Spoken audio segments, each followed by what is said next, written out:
Bismillahirrahmanirrahim. Assalamualaikum warahmatullahi wabarakatuh. Perkenalkan, nama saya Mirna dengan NIM 101-2022-0036. Insya Allah pada video ini saya akan membahas beberapa hadis dan tafsir Tarbawi.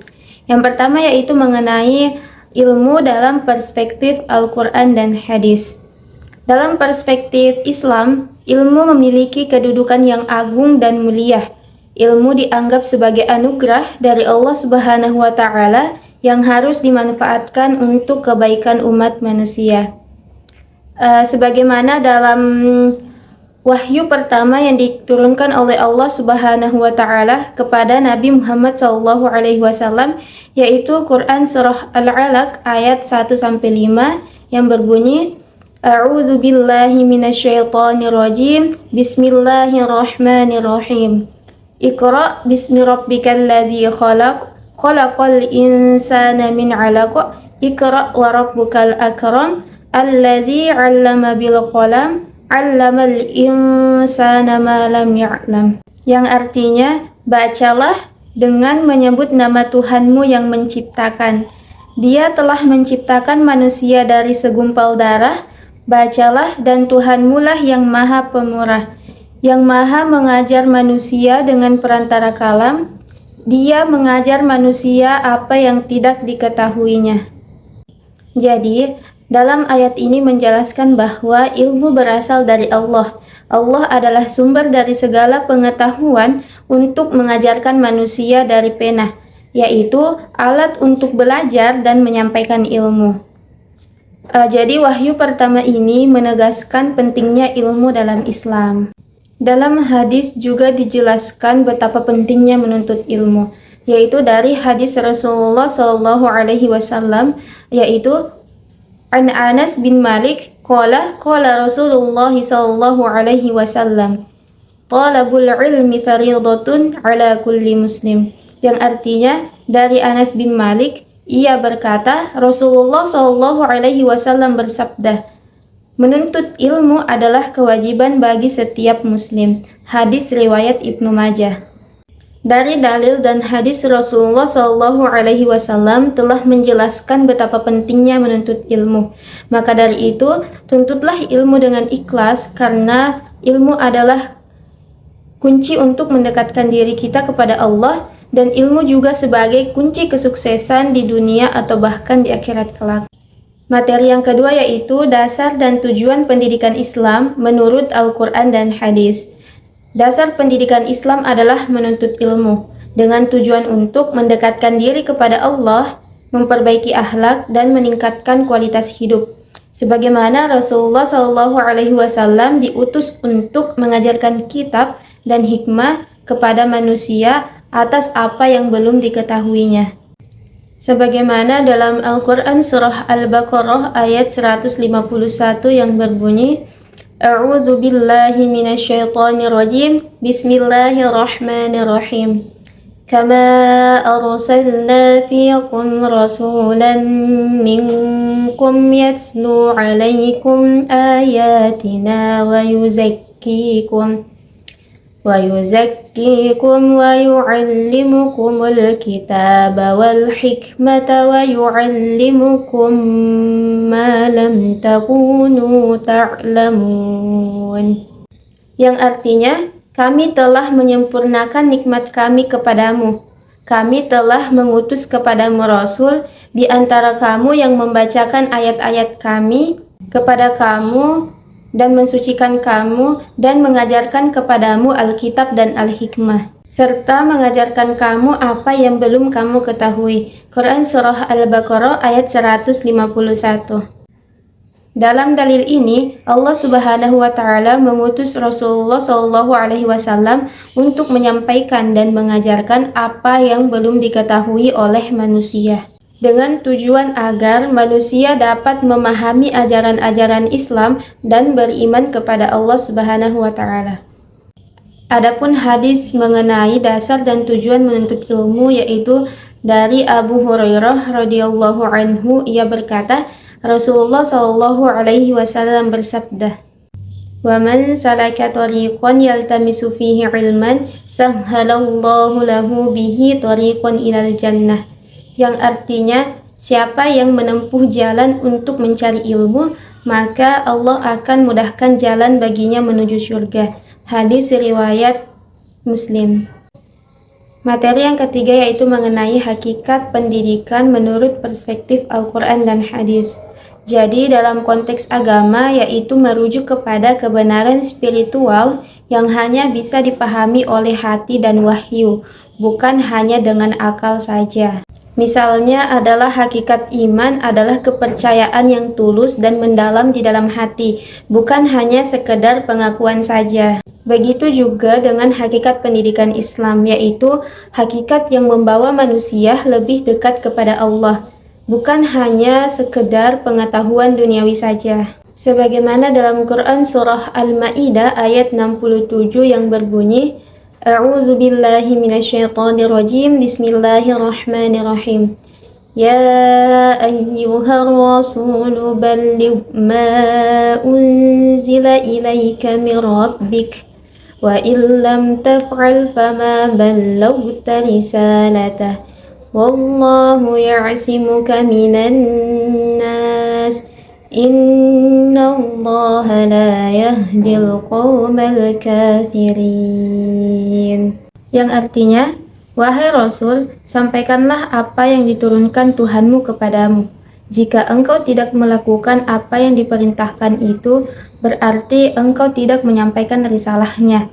Allah menjaga engkau dari gangguan manusia. Sesungguhnya, Allah tidak memberi petunjuk kepada kaum yang kafir. Adapun hadis mengenai hakikat pendidikan Islam yaitu man aradad dunya fa'alaihi bil ilm wa man aradal akhirah fa'alaihi bil ilm wa man aradahuma fa'alaihi bil ilm. Yang artinya, barang siapa yang menginginkan dunia, hendaklah ia menguasai ilmu. Barang siapa yang menginginkan akhirat, hendaklah ia menguasai ilmu. Dan barang siapa yang menginginkan keduanya, akhirat dan dunia, hendaklah ia menguasai ilmu. Hadis riwayat Ahmad. Materi yang keempat yaitu hakikat peserta didik menurut perspektif Al-Quran dan Hadis. Jadi di dalam perspektif pendidikan Islam, untuk mengetahui hakikat peserta didik tidak dapat dipisahkan dengan pembahasan hakikat manusia, karena manusia adalah hasil dari pendidikan. Sebagaimana yang kita ketahui bahwa tugas manusia yaitu sebagai hamba dan juga sebagai khalifah di bumi. Sebagaimana dalam Quran surah Al-Baqarah ayat 30 yang berbunyi, A'udzu billahi minasyaitonir rajim. Bismillahirrahmanirrahim. Wa id qala rabbuka lil malaikati inni ja'ilun fil ardi khalifah. Yang artinya, dan ingatlah ketika Tuhanmu berfirman kepada malaikat, sesungguhnya aku hendak menjadikan seorang khalifah di bumi. Quran surah Al-Baqarah ayat 30. Ayat ini memberikan gambaran bahwa manusia, termasuk peserta didik, diciptakan untuk menjadi khalifah di bumi. Maka dari itu, pendidikan mengarahkan individu untuk menyadari tanggung jawab yang besar ini. Adapun hadis mengenai hakikat peserta didik yaitu dari Utsman bin Affan, Rasulullah SAW bersabda, Inna afdolakum man ta'allama al-Qur'ana wa 'allamah. Yang artinya, sesungguhnya orang yang paling utama di antara kalian adalah yang belajar Al-Quran dan yang mengajarkannya. Hadis riwayat Bukhari. Dalam hadis ini menjelaskan bahwa orang yang paling utama di antara kalian adalah yang mempelajari Al-Quran dan yang mengajarkannya. Dalam hal ini, segala bentuk ilmu pengetahuan yang bersumber dalam Al-Quran. Maka dari itu, peserta didik yang mempelajari ilmu agama termasuk ke dalam golongan orang-orang yang utama. Maka dari itu, kita sebagai peserta didik harus lebih sungguh-sungguh lagi dalam mengejar pendidikan.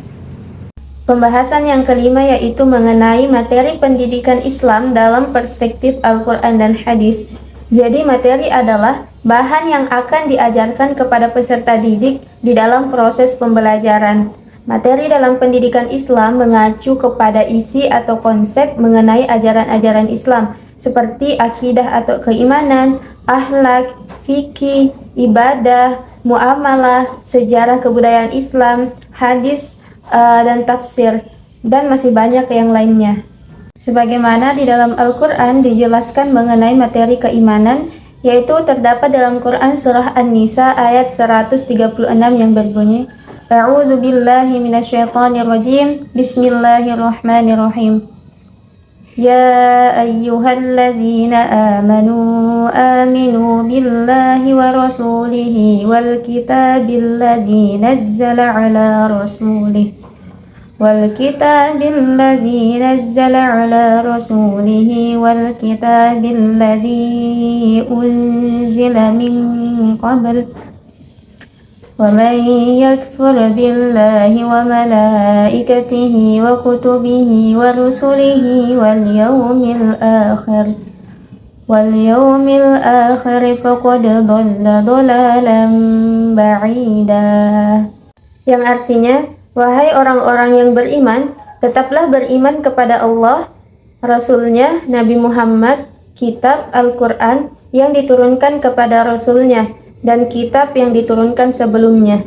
Siapa yang kufur kepada Allah, para malaikatnya, kitab-kitabnya, para Rasul-Nya, dan hari akhir, sungguh dia telah tersesat sangat jauh.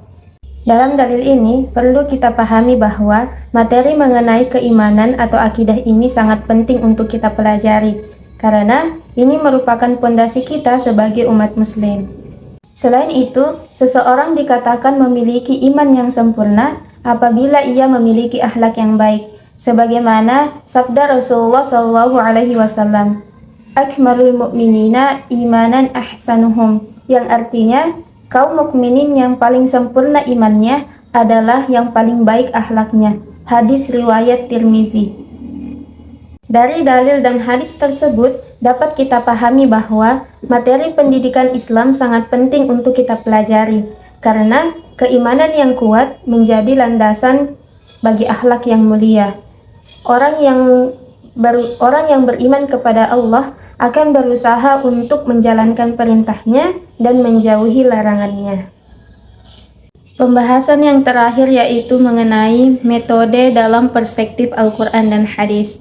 Metode dalam perspektif Al-Quran dan Hadis mencakup berbagai pendekatan yang mengajarkan cara-cara yang efektif untuk mendidik umat muslim, baik itu dalam aspek moral, spiritual, maupun intelektualnya.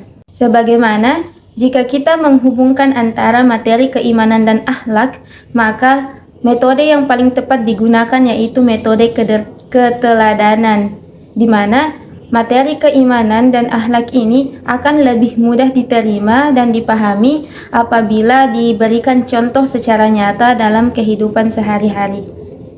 Sebagaimana dalam Quran Surah Al-Ahzab ayat 21 yang berbunyi, A'udzu billahi minasyaitonir rajim. Bismillahirrahmanirrahim. Laqad kana lakum fi rasulillahi uswatun hasanatun liman kana yarjullaha wal yawmal akhir wa dzakarallaha katsira. Yang artinya, sesungguhnya telah ada pada diri Rasulullah itu suri tauladan yang baik bagimu, yaitu bagi orang yang mengharap rahmat Allah dan kedatangan hari kiamat. Dan dia banyak menyebut nama Allah. Quran Surah Al-Ahzab ayat 21. Adapun dalam hadis dijelaskan yaitu Innama bu'ithu la'utammima makarimal akhlaq, yang artinya sesungguhnya aku diutus untuk menyempurnakan akhlak yang mulia. Hadis riwayat Ahmad dan Al-Baihaqi.